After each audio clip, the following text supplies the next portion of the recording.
Okay, what did we learn so far? We learned how the action potential spreads or moves through the cardiac tissue, and also we understood the relation between this spread and both the size and the rotation of the cardiac dipole.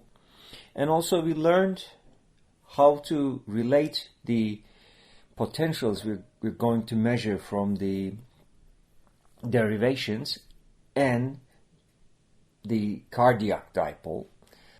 Now we can put these two information together and see how during the cardiac cycle the dipole moves, the cardiac dipole rotates and changes its size, and how the potentials from the derivations, three main derivations, first, second and the third derivation, changes during the cardiac cycle. First, we have a depolarization in the atrium.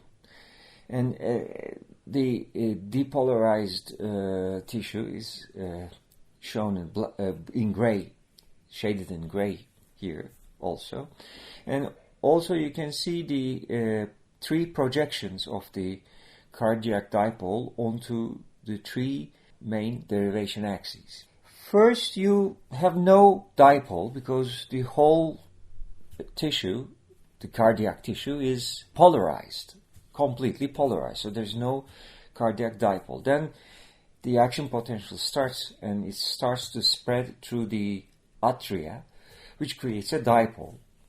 We're not going to study in detail this spread of action potential in atria here, but we know that it forms the P wave in ECG, the electrocardiogram. You can get an idea about the movement of the dipole, cardiac dipole vector, the white vector, because the drawing shows the movement of the head of the dipole, the cardiac dipole, is shown in a dotted trace or a dotted path. The dipole first starts from zero, then grows, and then shrinks again as the depolarization moves through the atrium. And it rotates in a counterclockwise way. At that instance, it's the middle of the P wave. You can see that the dipole, the orientation of dipole such that its projection on the first derivation axis, second derivation axis, and the third derivation axis, in all three axes, is a positive projection, because the projected vector directs or points towards the positive electrode. As it starts from a zero length, it means that you first, in all derivations, you'll record zero potential, and then as the vector grows, you'll end up recording a positive potential. It means that you, in all three derivations, you will have a positive deviation. Cardiographic terms, it's the P wave. The second picture, the action potential is now in the septum. It delayed a little bit in the AV node, and then it spreads to the His-Purkinje system. The first point the action potential starts to spread to the ventricles is the septum, and it spreads from left to right. This means that the vector, the dipole vector, is pointing to the right. When you look at the projections on the three derivations, in the first derivation you end up with a negative projection. In the second one, the dipole vector is almost perpendicular to the second derivation, which means that you'll end up with a very small projection vector, which means that you will probably record a very small or no potential there. It will be zero in the second derivation. The third derivation, you have a positive projection, which means that you'll see a positive deviation in your trace recorded from the third derivation. In between the first and the second pictures, there is a period where the dipole is zero, the reason is the whole atria is depolarized. There's no vector there. There's no dipole, cardiac dipole there. The whole ventricle is completely polarized, so there's no dipole there. However, why there's no dipole between the depolarized atria and the polarized ventricle? Because there is this non-connective tissue in between these two parts of the heart, which prevents a dipole to be formed. So the dipole begins to show up when the action potential starts to spread through the ventricle, which starts at the septum and it spreads as shown here. Okay, in the third picture, we see that the action potential starts to spread to the apex of the heart, which means that the dipole gets bigger. Actually, its direction is parallel to the main axis of the heart. When you look at the projections onto the three main derivation axes, you see that in the first one you have a positive one. In the second you have a positive one, and the third you have a positive one.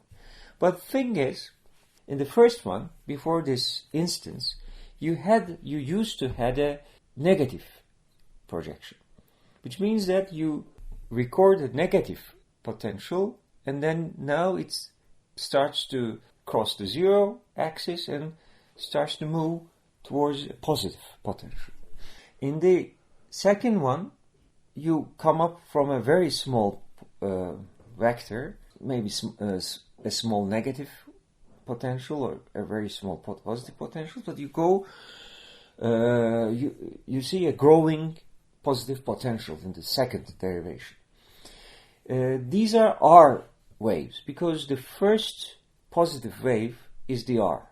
Whether it's preceded with the Q or not, the first positive wave you see in the ECG is called R.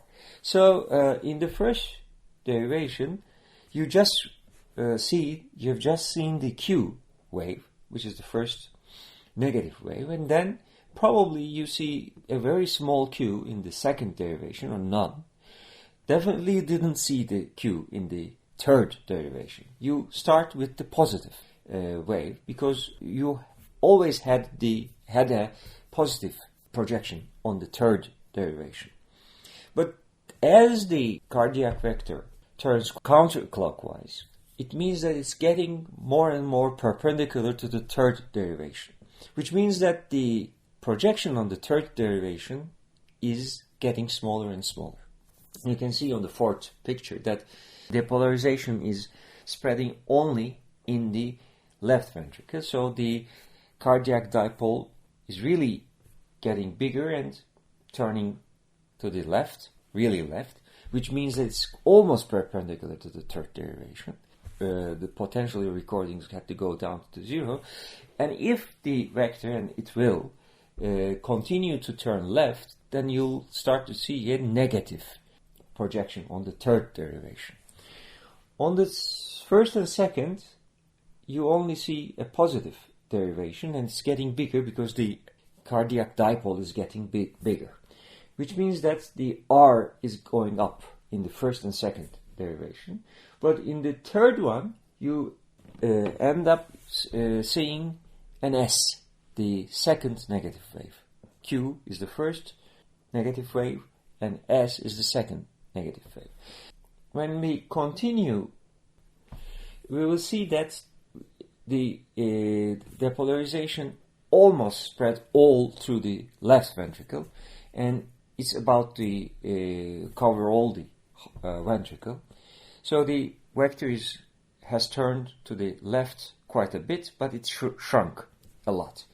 So when you look at the projections, first of all, you see that on the second derivation, the vector is almost perpendicular to the second derivation again, but pointing the other side now.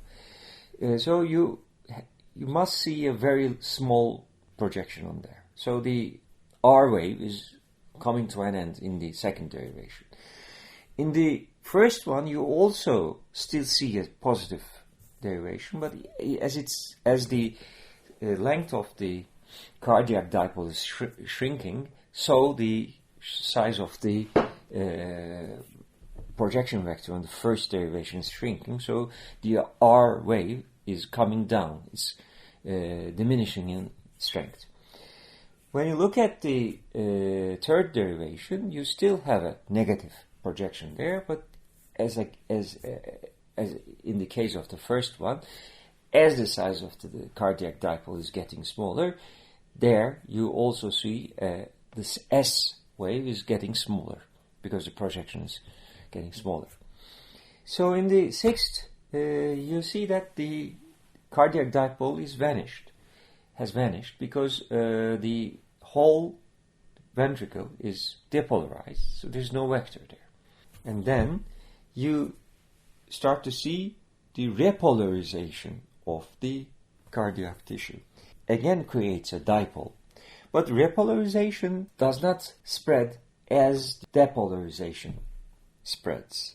The last part of the heart that is depolarized gets repolarized first. So the movement is a little bit different. However, this creates a vector, and that vector also rotates and changes in size and creates the T wave in the ECG. At the end, all the cardiac tissue becomes repolarized, goes back to the resting membrane potential, and the vector disappears again. So this is the end of the cardiac cycle. However, you can see the movement of the dipole, cardiac dipole vectors in atrial depolarization, in ventricle depolarization, and ventricle repolarization. Actually, those dotted traces or the dotted lines show the movement of the cardiac dipole during these three phases of the cardiac cycle, as labeled. And you have to remember that in each of those phases, the movement of the cardiac dipole is always counterclockwise. The rotation of the cardiac dipole is always counterclockwise. Okay, there's one more important thing, that we talked about the cardiac dipole, which is dynamic, which changes size and orientation. However, there is another dipole, which is called the cardiac dipole, usually called the cardiac dipole, which is static. Actually, it is not the same cardiac dipole. It should be called the average cardiac dipole. It's an important diagnostic parameter which is used very often. However, it's calculated by taking the average of the cardiac dipole throughout the ventricle depolarization. And it's also important that the standard derivations record or can only see the projection of the cardiac dipole onto the frontal two-dimensional plane. In actuality, the cardiac dipole has a three-dimensional movement. So in order to see how does this cardiac dipole moves in three-dimensional, you need extra derivations, which are called the thoracic derivations. They're denoted by V1 as V1, V2, V3, etc. So they give you more information about three-dimensional movement of the vector.